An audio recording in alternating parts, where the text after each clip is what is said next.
नमस्कार मित्रों, मैं डॉक्टर सचिन चित्तावर हमेशा की तरह आपके समक्ष एक नया विषय लेकर उपस्थित हुआ हूं। मधुमेह के इलाज में अनेक चुनौतियां आती हैं, बहुत सारी परेशानियां आती हैं। कई बार डॉक्टर्स के लिए भी बहुत संघर्ष का विषय होता है और कई बार मरीज सब्र नहीं रख पाते। एक बार डॉक्टर को दिखाने के बाद कहीं ना कहीं उनका ये एक संदेश आता है, क्या डॉक्टर साहब इतने पैसे खर्च हो गए, कोई लाभ नहीं हुआ। पर हाँ, ये कुछ चीज़ों में होता है, कुछ अवस्थाओं में होता है जहाँ थोड़ा हमें संयम रखना होता है और डॉक्टर से नियमित जाकर मिलना होता है। क्योंकि आप जब डॉक्टर के पास जाते हैं तो आपका अपना स्वार्थ है और वो स्वार्थ की सिद्धि प्रायः एक अच्छे डॉक्टर के पास जल्दी हो जाती है। पर कई बार कुछ मरीजों में हमें भी बहुत संघर्ष करना पड़ता है। तो उस परिस्थिति में हम चाहते हैं कि हमारे मरीज हमारे साथ रहें और पूरी तरह से मौका दें तो सही दिशा में इलाज हो सकेगा। तो बात चुनौतियों की आती है, तो ऐसी कई चुनौतियां होती होंगी जिसके बारे में डॉक्टर आपसे डिस्कशन नहीं करते, क्योंकि वो डॉक्टरी का विषय है। पर क्योंकि इतनी जागरूकता फैल गई है मधुमेह के बारे में, तो मुझे लगा क्यों ना हम भी इन चुनौतियों के बारे में आपसे बात करें। तो आज का विषय मधुमेह रखा गया है। सबसे पहले जब मरीज हमारे पास आता है तो कई बार क्या होता है कि पुराने जमाने में था कि 30 साल के ऊपर का आदमी है और मोटा है, उसकी गर्दन काली है, तो हम लोग टाइप 2 डायबिटीज बोल देते थे। और 30 साल के अंदर दुबला पतला है, उसे इंसुलिन की आवश्यकता लगती है, तो हम बोल देते थे कि ये टाइप 1 डायबिटीज है। पर आने वाले पिछले 20 साल में परिवर्तन ऐसा हुआ कि टाइप 1 डायबिटीज दिखने वाले मरीजों के बीच में भी कई बार हमें बहुत समस्या आ जाती है कि ये टाइप 1 है कि टाइप 2 है। कई बार ऐसा होता है। कुछ सालों पहले भी मेरे पास एक मरीज आया था। बिटिया थी, अपनी मम्मी के साथ आई थी। शुगर 300-400 थे। तो हमने क्या होता है कि हम लोग टाइप 1 और टाइप 2 के बीच में सरलता से अंतर करने के लिए पेशाब में कीटोन्स की जांच कराते हैं। तो पेशाब में कीटोन्स की जांच करी, कीटोन्स नेगेटिव आए, जो कि कई बार ऐसा होता है।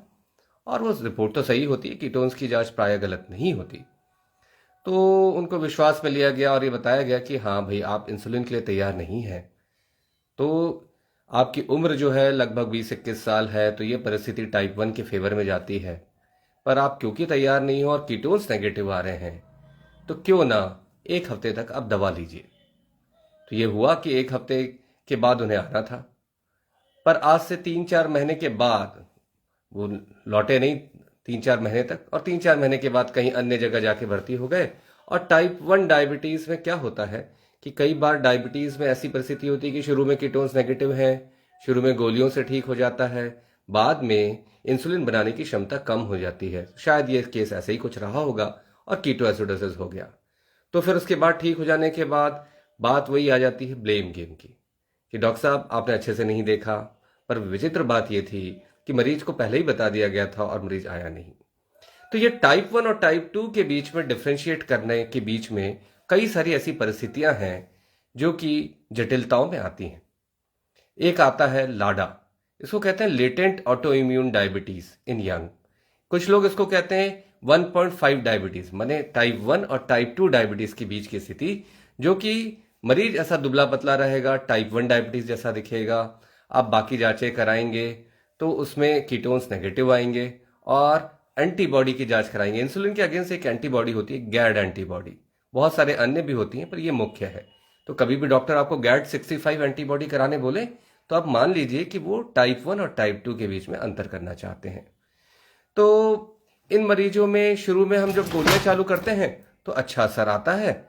बाद में क्या होता है कि उन्हें इंसुलिन की आवश्यकता पड़ने लगती है।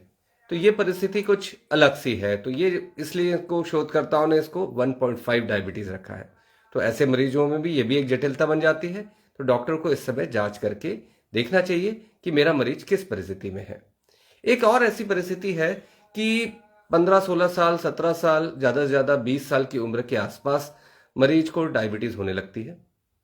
और उसकी उम्र लगता है कि जब भी हाँ 30 साल के अंदर है तो हमारे मन में आता है कि ये जरूर टाइप 1 डायबिटीज होगा। पर उनकी गर्दन में भी कालापन नहीं होता जैसे टाइप 2 डायबिटीज में होता है। और ये जो गैड एंटीबॉडीज है ना, ये जब डॉक्टर जांच करते हैं तो वो नेगेटिव आते हैं।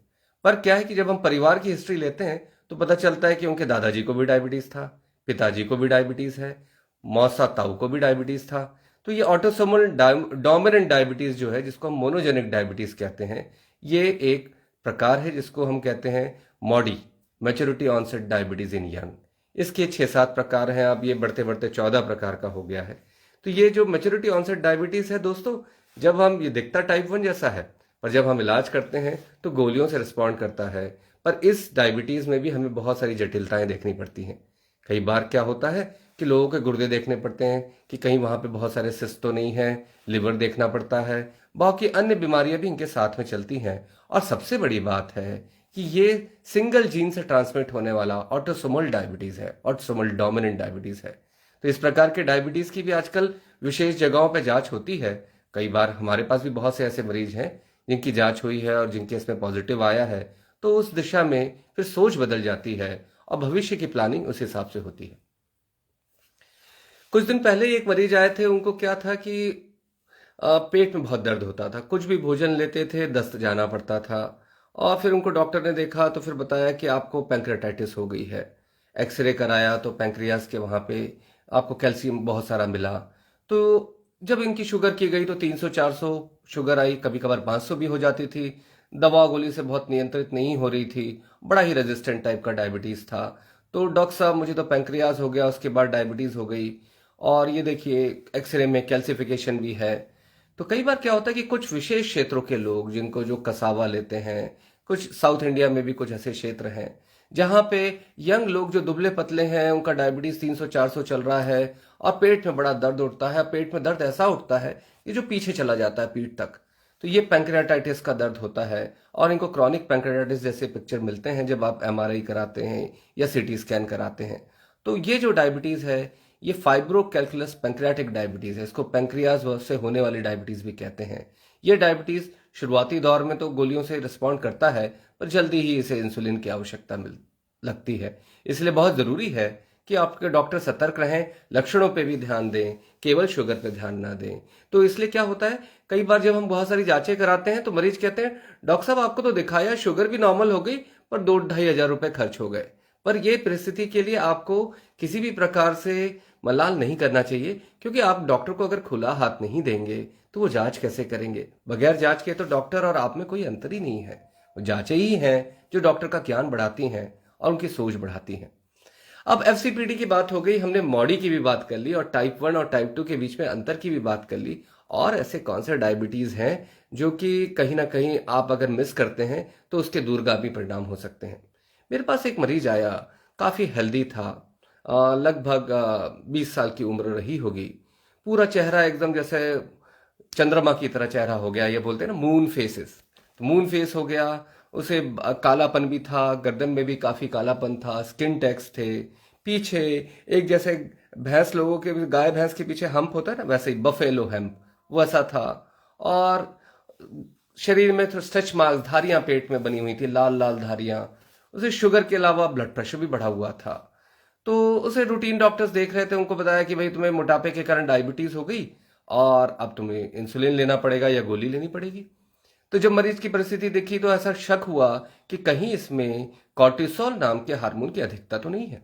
तो जांच की गई, बहुत फिक्स विधियां हैं, तो जांच की गई तो पता चला इसमें कॉर्टिसोल की अधिकता है। कॉर्टिसोल एक ऐसा हार्मोन है दर्शकों जो कि इंसुलिन रेजिस्टेंस को बढ़ाता है और शुगर को बढ़ाता है। इसके साथ साथ इसमें शरीर में कालापन आना, धारियां बनना, ब्लड प्रेशर का बढ़ना, तो बहुत सारी अन्य जटिलताएं भी आती हैं। कारण होता है मास्टर ग्रंथि पिट्यूटरी में एक रसोली का होना, जिसको कहते हैं पिट्यूटरी एडिनोमा। तो क्या होता है कि यहाँ पे अगर केवल मधुमेह का इलाज किया जाए तो आप एक बहुत जटिल बीमारी को छोड़ देंगे, और वो अगर ट्यूमर बड़ा हो गया, आंखों की स्थिति में आंखों की नसों पे दबाव डालने लगा, तो और भी परेशानी होगी। और ये जो हाइपर कॉर्टिसोलेमिया है, इससे हृदय रोग, लकवा और बाकी अन्य जटिल बीमारियां भी होने लगती हैं। इसलिए समय रहते उसकी पकड़ की गई, फिर जांच हुई और फिर ऑपरेशन हुआ, वो ट्यूमर निकाल दिया गया। आज वो मरीज, शुगर भी उसका नियंत्रित है और भविष्य भी उसका सुरक्षित है।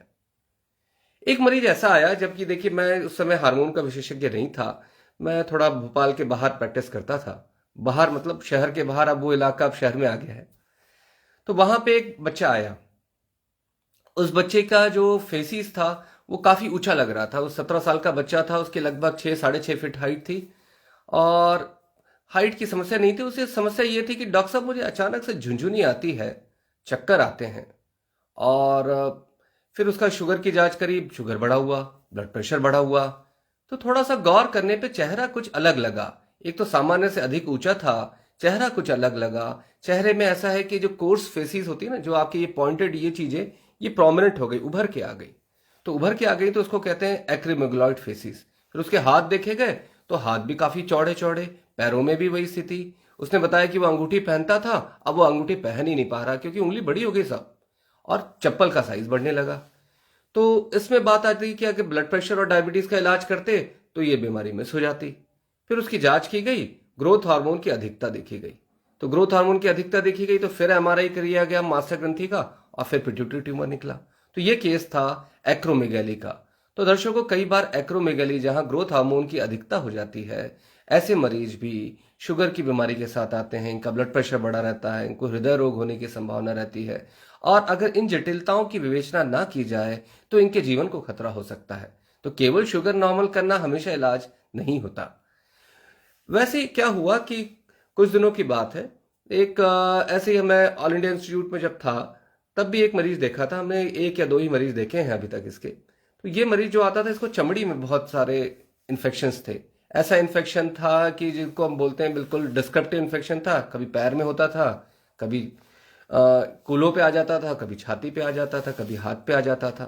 तो ये जो लोगों ने बताया कि एक्जिमा है आपको, और पर एक्जिमा ऐसा कि जो इधर से उधर जा रहा है। इसके साथ साथ कुछ भी खाते थे दस्त लग जाता था, पेट में मरोड़ होती थी, और शुगर देखो तो 300-400, काफी बढ़ी हुई शुगर। तो इस परिस्थिति को भी देखा गया। तो वहां पे जटिल बातों की विवेचना करके देखा गया तो अरे उनको लगा कि यार ये कोई रेयर ट्यूमर तो नहीं है। जैसा आपने सुना होगा ना, अभी एक बहुत बॉलीवुड के बहुत बड़े स्टार न्यूरो एंडोक्रिन ट्यूमर था उनको दिमाग में, नाम नहीं लूंगा, तो उनकी मृत्यु हो गई। तो ये भी एक तरह का न्यूरो एंडोक्रिन ट्यूमर था। बाद में पता चला, जांच हुई, ग्लूकेगॉन नाम के हार्मोन की जांच हुई और पता चला ग्लूकेगोनोमा था वो। तो ग्लूकेगोनोमा आपको सुनने में बड़ा लगेगा, डॉक्टर साहब क्या जटिल बातें कर रहे हैं। पर क्या होता है कि आपको ये बातें करना इसलिए जरूरी है आपसे कि कभी डॉक्टर आपको अतिरिक्त जांचें करवाए तो मरीज का विश्वास चले जाता है। मरीज को लगता है कि डॉक्टर जबरदस्ती जांचें करा रहे हैं। पर शुगर का इलाज केवल शुगर की जांच तक सीमित नहीं है, ये बताना चाहता हूं मैं आपको। तो क्या हुआ कि एक बार हमारे पास और मरीज आया, उसका बीपी बहुत बढ़ा हुआ था। मुश्किल से उसकी आयु रही होगी 25 साल। बीपी उसका एकदम आसा 200-250 तक चला जाता था, बहुत सीवियर दर्द होता था, घबराहट पसीना के साथ आता। दिन में 8-10 बार उसे ऐसे अचानक से घबराहट होती थी। जांचें करी तो बीपी तो बढ़ा हुआ आना ही था, उसके साथ साथ शुगर भी बढ़ा हुआ गया। और हम चाहते तो बीपी का इलाज कर देते और शुगर नियंत्रित कर देते। पर जब शुगर नियंत्रित कर रहे थे तो उस समय भी ऐसा लगा कि इसे तो बहुत इंसुलिन की आवश्यकता पड़ रही, फिर भी शुगर नियंत्रित नहीं हो रहा है। और ये जो घबराहट का दौर है, बीपी नियंत्रित करने के बाद भी बीच बीच में हो रहा है। तब क्या होगा कि फिर उस पर विवेचना की गई। परिवार में भी देखा गया कि इनके चाचा ताऊ को भी था, तो कुछ पारिवारिक चीजों के बारे में भी विवेचना की गई। फिर इसमें एक कैटेकोलामिन्स नाम का हार्मोन होता है। आपकी जो ग्रंथि होती है ना, एड्रिनल ग्रंथि के बारे में आपने सुना होगा। जब भी हम लड़ाई झगड़े और स्थिति में आते हैं तो एड्रिनल नाम की ग्रंथि आती है। तो एड्रिनल नाम की ग्रंथि से कैटेकोलामिन्स निकलते हैं, और ये कैटेकोलामिन्स, एड्रिनलिन सर्च के बारे में सुना होगा आपने। तो ये अगर यहां ट्यूमर बन जाए तो ये एड्रिनलिन नाम का हार्मोन आपके शरीर में बहुत ज्यादा बढ़ जाता है, और इसका गुण है कि बीपी भी बढ़ाता है, शुगर भी बढ़ाता है, और शरीर में अन्य जटिलताओं को भी बढ़ावा देता है।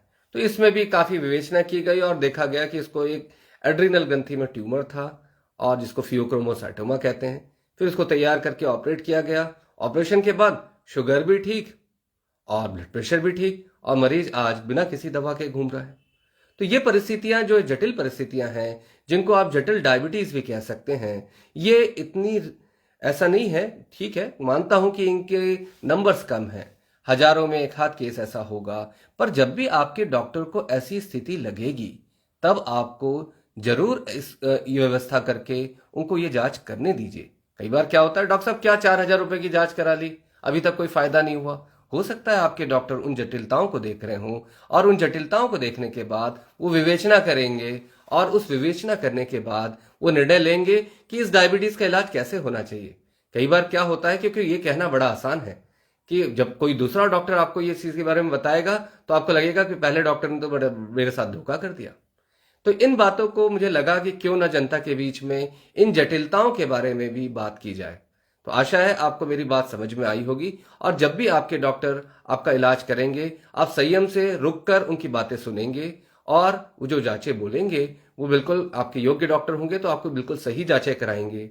तो उसमें आप बहुत ज़्यादा 2 3 5 नहीं करेंगे, और सही दिशा से विश्वास के साथ मानिए। शुगर कंट्रोल होने में भी कई बार समय लगता है। कई बार हमारे पेशेंट्स होते हैं, हमने एक ही बार देखते हैं शुगर नियंत्रित हो जाता है, कई बार हमें 3 4 बार विवेचना करनी पड़ती है। बहुत से पेशेंट ऐसे भी होते हैं जिनको 3 3 दिन 4 4 दिन 10 10 दिन में देख के विवेचना करके संघर्ष करके आपका शुगर नॉर्मल किया जाता है। तो कई बार शुगर नॉर्मल चुटकियों में नहीं होता, क्योंकि ये इलाज सर्दी खांसी बुखार जैसा नहीं है। तो आशा है आपको मेरी बात समझ में आई होगी। कभी भी आप एक योग्य डॉक्टर का चुनाव करें, हार्मोन रोग विशेषज्ञ का चुनाव करें, और उन्हें जटिलताएं देखने दीजिए, क्योंकि ये जटिलताएं साधारण सामान्य डॉक्टरों को नहीं दिखेंगी, क्योंकि उनकी ट्रेनिंग इन बातों में नहीं है। आशा है आपको मेरी बात समझ में आई होगी। आप भविष्य में एक सही निर्णय लेंगे। धन्यवाद।